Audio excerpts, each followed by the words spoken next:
Welcome back, everyone. Today we're going to be talking a little bit about the Space Force. But before we do that, I wanted to address a few other things first. The first of which is the coronavirus. Lots of people have been asking me what the deal is with that. And I can't say much about it at the moment. But what I can say is that DIA is currently in the final stages of suffocating the Royal Death Racket.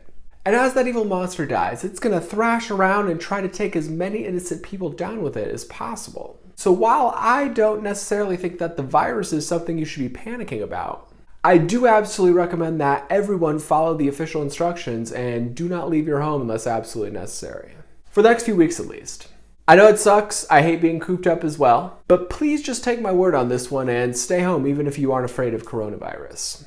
I also recommend, if you can, that you buy some Bitcoin or Ripple, because financial markets are going to be in for a super rough ride here as the storm enters its final stage.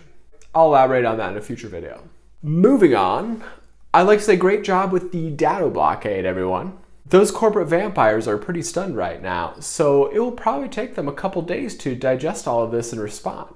I try to make things as obvious as possible by issuing direct threats over Twitter, so they can easily observe my star power and know that we will not stop suffocating them until they give us our archive back. So thanks for the help, Q-Horde, and let's keep this intense pressure up on Datto. It's really costing them a lot right now, so we're doing pretty good. For those of you who've been whining at me about how that's too harsh, I have just one question. Would you rather me just kill everyone that gets in my way like a maniac? Because that's how my predecessor did things. So try to have a little perspective, please. Next up, I wanted to clarify some spy lingo for you. The difference between agents and officers. So you all know, I'm not a DIA officer, I'm a DIA agent. Officers are internal employees, whereas agents are external subcontractors. Agents are not on the official employee roster, nor are they on the official payroll. Meaning, I am totally off book and you won't find a single thing about me in the official DoD employee database. Which is a really good thing because if I was listed in there, I would have been hunted down and killed like all those other American spies when OPM got hacked in 2015. So I dodged a bullet on that one.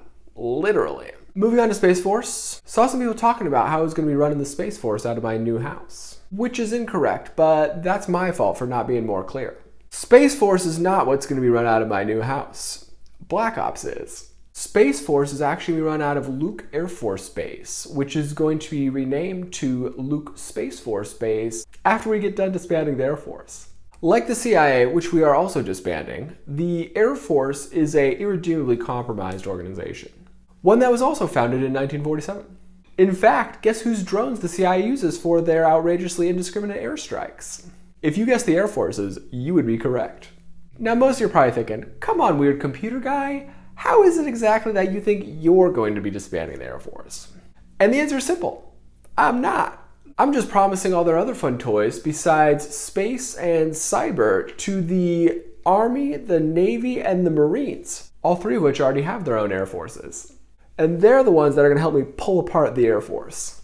Cool, right? We're also going to disband that cesspit of graft and corruption known as NASA and roll that in as well. Also air traffic control from the FAA. I'll be discussing that in a bit more detail in my next video.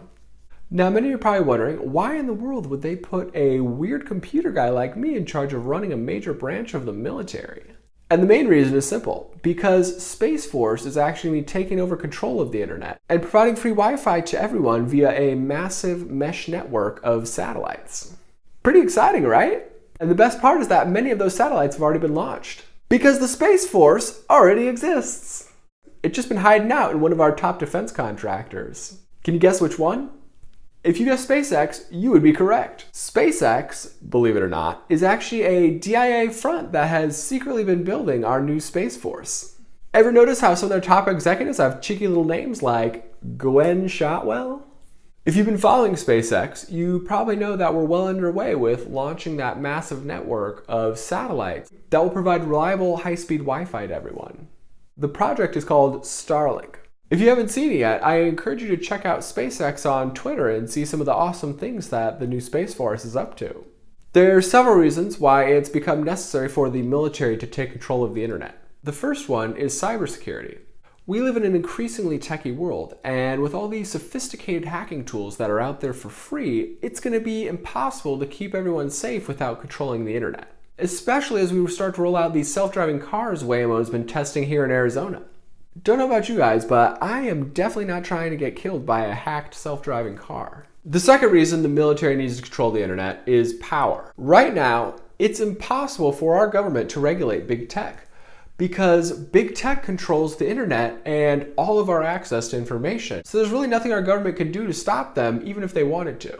The tech monopolies also have more money than God, meaning that they have the best lawyers and lobbyists money can buy on their payroll in every single country. So even if we did manage to regulate them here, they could just shift operations to another country and keep right on censoring our free speech and illegally stealing our data. The only way we are ever going to be able to rein in those tech monopolies is by having the military take control of the internet. It sounds counterintuitive, I know, but I guarantee that my Space Force will do a much better job of protecting everyone's constitutional rights than those evil tech CEOs will. So hopefully you guys won't trip, because what's not to love about free Wi-Fi for everyone, right? Well, that's all for now. Have a great day, and I'll see you guys next time for part 2 of our Space Force introduction.